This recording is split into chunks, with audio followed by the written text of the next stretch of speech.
மஞ்சை பொழுந்த மதியம் சூடும் வானோர் பெருமானார் நஞ்சை கண்டத்து அடக்கும் அதுவும் நன்மை பொருள் போலும்.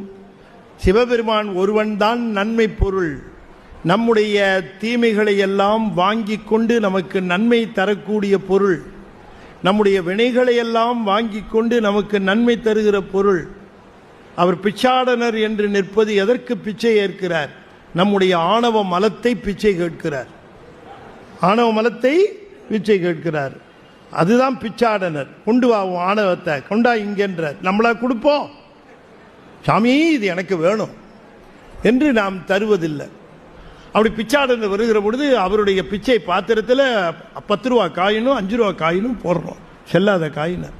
இன்னும் அதுக்காகத்தான் அவர் வராருன்னுட்டு ஆணவ மலத்தை கேட்கிறாரு சிவபெருமான்.